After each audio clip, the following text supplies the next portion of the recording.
நீங்க வந்து கடன் வாங்கி நான் ரோடு போட்டேன். இன்னைக்கு நீங்க தமிழ்நாடு அரசுடைய பஸ் பாருங்க, நீங்க பஸ் ஃப்ரீ கொடுக்குறீங்களா, பஸ் பாருங்க, நீங்க பஸ் ஏறி பாருங்க. நான் போயிருக்கேன், நான் பார்த்திருக்கேன், எனக்கு தெரியும். பஸ் கட கட கட கடன்னு ஆடுது. டெய்லி 2 வீல் கலண்டு போகுது, ஸ்டீரிங் கலண்டு போகுது. நீ அந்த பஸ் எனக்கு எதுக்கு? திரு சீமான் அழகா சொல்றாரு, தரமான பஸ் கொடுப்பேன்னு சொல்ல முடியல. தரமற்ற பஸ் நீ காசு கொடுத்தானா, காசு கொடுக்காட்டி என்ன? அப்படி ஒரு தரம சாலைகள் எப்படி இருக்கு? இன்னைக்கு தான் நீங்க வந்திருப்பீங்க, இன்னைக்கு ரோடு போட்டிருக்காங்க எங்க சாலையில, நீங்க பாத்துருப்பீங்க. எப்ப போடுறீங்க? பிப்ரவரி எண்ட்ல தான் உங்களுக்கு ரோடு போட தெரியுதா? அப்ப பால் கட்டணம் உயர்த்திட்டீங்க, பஸ் கட்டணம் உயர்த்திட்டீங்க, மின் கட்டணம் உயர்த்திட்டீங்க. 2 மாசம் கிடையாது, 1 மாசம் வந்து செய்யல. இவ்வளவு செய்ய முடியாமலே 9 லட்சம் கோடி. இன்னும் நீங்க கூட்ட பண்ணி எப்படி சமாளிப்பீங்க? 2021 திமுக ஆட்சிக்கு வந்தபோது டாஸ்மாக் மூலமா தமிழ்நாடு வருமானம் எவ்வளவு சொல்லுங்க? 35,000 கோடி. இன்னைக்கு வருமானம் என்ன சொல்லுங்க? 50,000 கோடி. ஆண்டுக்கு 15,000 கோடி எப்படி கூடும்? ஆண்டுக்கு பத்திரப்பதிவுல வந்திருக்கு. முகூர்த்தத்துல போட எக்ஸ்ட்ரா காசு வாங்குனீங்க, டோக்கனுக்கு எக்ஸ்ட்ரா காசு வாங்குனீங்க, 10 மணிக்கு ஒரு வச்சிருக்கீங்க. பூரா எங்களுடைய சென்டிமெண்ட் பூரா நீங்க பகுத்தறிவுன்னு சொல்லிட்டு கடல் மறுப்புன்னு சொல்லிட்டு எங்களுடைய சென்டிமெண்ட் பூரா காசு ஆக்கிருக்கீங்க. வேற எந்த துறையில் வருமானம் கூடி சொல்லுங்க?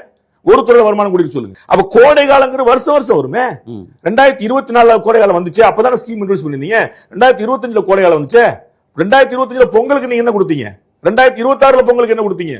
தேர்தலுக்கு மக்களுக்கு தெரியாதா என்ன? இது 1300 கோடி ரூபாய் ஒரு மாசம், 16,000 கோடி ரூபாய் ஒரு வருஷம். எவ்வளவு தொழிற்சாலைகள் துவங்க முடியும் பாருங்க, எவ்வளவு வேலை வாய்ப்பு முடியும். 3,000 கோடி ரூபாய் 4,000 கோடி ரூபாய் ஒரு எய்ம்ஸே கொண்டு வந்துடலாம். அப்ப மாவட்டத்துக்கு ஒரு எய்ம்ஸ் தமிழ்நாடு அரசு எடுத்து நீங்க மத்திய அரசு செங்கல் கொண்டு வந்துச்சா இல்லையான்னு பார்க்க வேண்டியது. அப்ப இதெல்லாம் விட்டுட்டு கன்ஸ்ட்ரக்டிவா விட்டு நம்ம பண்றோம்ங்கிற எனக்கு வேதனை. அது ஒரு பக்கம் இருக்கட்டும்.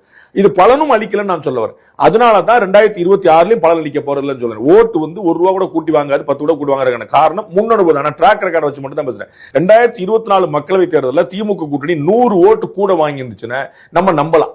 2019 கம்மி, 2021 கம்மி, 2024 நீங்க அந்த கிராஃப் நீங்க எடுத்து பாத்துங்க. டோட்டல் ஓட்ஸ் போல்ல டிஎம்கே அலையன்ஸ் செக்யூர் பண்ண ஓட்டு வந்து 19, 21, 24 கீழே வந்திருக்கு. 3 கன்சிக்யூட்டிவ் எலெக்ஷன்ல.